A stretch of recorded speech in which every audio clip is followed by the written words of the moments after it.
Chapter 39. Lions and Dragons Part 2. The cold embrace of night blanketed the land like a dark veil. The silence of the night smothered the land and forced it into a peaceful slumber. As far as Daeron was concerned, only the gentle sound of the stream of black water rush prevailed. The secret bridge across the river was too small for their supplies to get across. This left them in a bit of a pickle.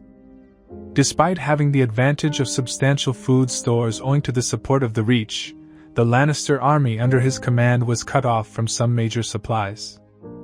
Horses required food as did his men.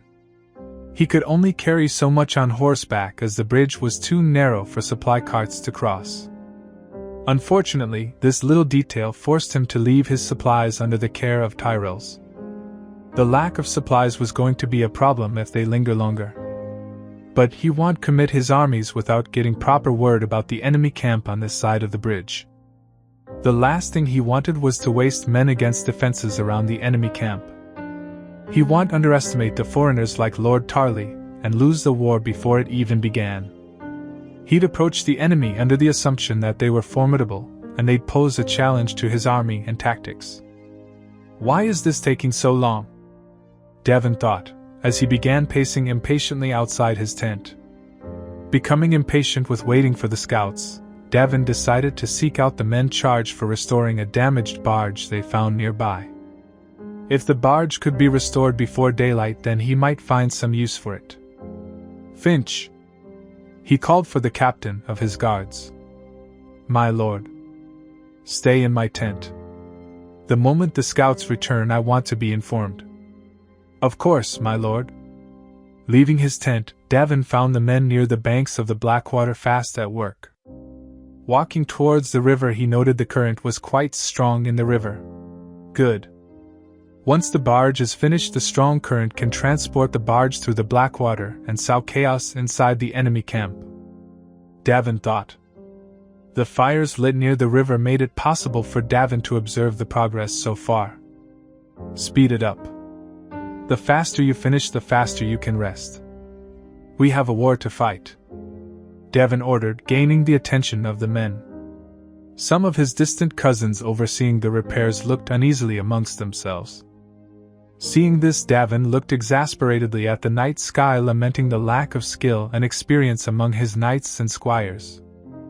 If father was here, I'd have been whipping the men to work faster, he thought, cursing the fact that he was surrounded by clueless greenboys. Gregory, come here. He called for one of his distant cousins from House Lannet. There was a whistling sound, and then Gregory Lannet let out a grunt before falling to the ground with a thud. Daeron blinked a few times, confused by what he saw. As more whistling sounds reached his ears, he realized what was going on. Enemy arrows! Take cover! Daeron shouted, diving for the ground as arrows whistled past his head. Unlike him, his men were not so lucky. Quite a lot of them fell in the first volley of arrows. Screams of men filled the air, turning the peaceful night into one of horror. Daeron crawled through the mud towards a stack of shields piled up near the fire. He could hear distinct thuds of arrows finding their marks. He cursed himself for not wearing even chainmail. The days of forced marching had suffocated him, causing him to do away with the armor, or even chainmail. Managing to crawl all the way, he brandished the shield and proceeded to make his way to the tent. That turned out to be a bad idea, as the next volley of arrows was alight with fire. It didn't take long for many of the tents in the camp to catch fire. The fire, along with the constant volley of arrows, sowed chaos into the camp. In the distance, he could hear the thundering of hooves. It felt as if the sky was thundering, a precursor to the storm that was about to hit them. My lord. Daeron let out a sigh of relief as he saw Captain Finch closing in on his position. Sir Finch. The worst is yet to come. We need to make a defensive perimeter. Daeron shouted over the chaos around them. Aye, my lord. Together, the two of them managed to whip the men into defensive lines where they could hear the charging enemy. However, to Daeron's surprise, the first attack came not from the enemy cavalry. More and more flaming arrows fell around their camp, and the enemy released tangled tumbleweeds dipped in oil into the camp. The tumbleweeds rolling down from the higher ground caught fire from the arrows and smashed into their camp from north and south. Daeron managed to find a horse which he promptly mounted with a sword in hand. But the camp was alight with fire everywhere. Men were screaming as many of them burned alive. Some were resting after the long journey through the Reach, and they didn't even have a chance to escape. They were being burned in their sleep. Everywhere he looked, Daeron could only see fire and death. "My lord, we are being surrounded. We have to retreat," Sir Finch yelled. Daeron heard Sir Finch, but his mind was swept up in the chaos unfolding before his eyes. He could not come to a decision as his mind went blank. He stayed there atop his horse, watching the enemy wreak havoc inside the camp. The defensive lines his men made were breached as the enemy cavalry smashed through seemingly without any effort. In the light of the blaze engulfing his camp, Daeron saw the banners of House Tyrell and Targaryen. "I am betrayed," Daeron muttered helplessly, his sword hanging loosely in his hand. My lord, give the order to retreat." Daeron heard Sir Finch shout, but he was in another state of mind to respond. He felt as if his legs were turning to jelly, and his arms were robbed of their strength. The sword in his hand slipped, stabbing into the ground beside his horse. He stayed unmoving even as he distantly heard Sir Finch shouting for the men to retreat before riding away. He didn't know how long he stood there, but he was knocked off his horse at some point. When his senses returned to him, Daeron found himself tied to a post inside an unfamiliar tent. "Sir Garland? The Lannister is awake." Daeron blinked the black spots in his vision away and squinted his eyes to get a better sense of his present situation. The frowning face of Sir Garland came to his line of sight, making Daeron look at the Tyrell knight with a betrayed look. "You betrayed me and your king. Why? Why would you fight against the detriment of your own sister, who is the queen?" asked Daeron. "Ah, I see. Your golden twins didn't tell you everything, did they? Cersei has my father and sister imprisoned.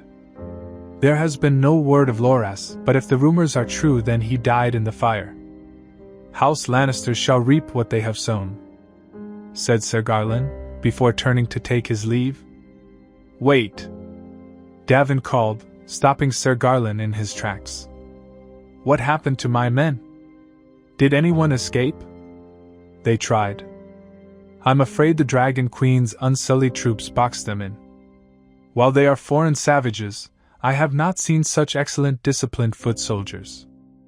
Your men stood no chance," said Sir Garland before taking his leave. Daeron stared after Garland Tyrell, who left him in the tent all alone. Hanging his head low, he felt as if the world was against him. The weight of the defeat, and the shame he brought to his house, was also weighing on his mind. If only Cersei had informed him of the Tyrells being taken hostage, he could have kept a keen eye on the Reach Lords. Therefore, he cursed Cersei and her plots for this defeat. But most of all, he blamed his indecision to sound the retreat that cost his men their lives.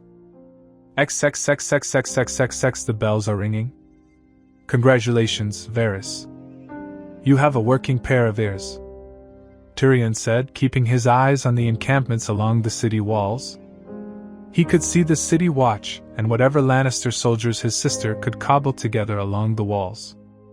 Poor sods, he thought, looking at the men on the wall. Turning away from his enemies, he turned the mirish glasses on the army of his queen. The rising sun cast its golden rays on the queen's army. Almost all the Narrow Sea lords were present at the front and center of the army with their sturdy horses. The flanks were being guarded by the impenetrable shields and sharp spears of the Unsullied. The Cromlin lords, on the other hand, were charged with another task. They were in charge of the siege engines. A long line of siege engines was assembled beside the Queen's army facing the city wall near the Iron Gate. This was the same case outside Dragon Gate. The only difference was that the Queen was present outside the Dragon Gate with her dragons. No doubt, his sister's men were shitting themselves seeing 2 dragons and a large army outside the dragon gate. "My lord, I think it's time," said Varys, looking pointedly at the city. Tyrion nodded. He hoped Ser Barristan would be as effective in distracting the enemy at the dragon gate. The Queen's dragons should have drawn more of the enemy catapults and archers to the dragon gate. Just as they planned. Tyrion looked at Ser Jorah and nodded. The Bear Knight nodded and rode straight for the siege engines. At an unseen signal, the catapults armed themselves with boulders, and as one they released them against the walls of the city. The city walls braved the first volley thanks to the thick walls. The trebuchets manned by the enemy were not idle. They were aiming for the catapults, as well as the siege towers, but they were behind a safe range. However, the Lannister army was split along the main gates of the city, trying in vain to protect his father's legacy. Ser Jorah maintained the assault using catapults, keeping the volleys concentrated on a portion of the wall. Varys was quite useful in identifying one of the weakest portions along the wall.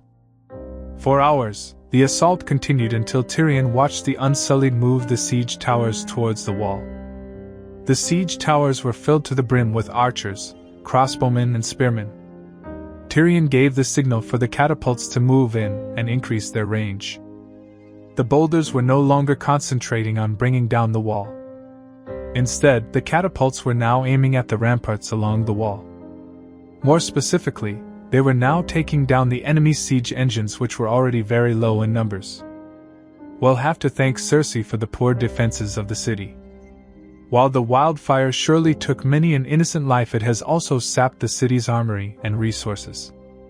The rest of their siege engines are deployed along the other gates. Varys commented. "I'll keep in mind to thank my sister," said Tyrion, making Varys titter in the background. An hour-long battle later, Tyrion smiled as he saw the siege towers manage to reach the wall. The gangplank was dropped by the first siege tower, and Unsullied troops began to pour into the ramparts of the wall, backed by crossbowmen and archers. The Lannister men and the city watch were no match before the ferocious charge of the Unsullied. It didn't take long for the walls of King's Landing to become wet with the blood of the city's defenders.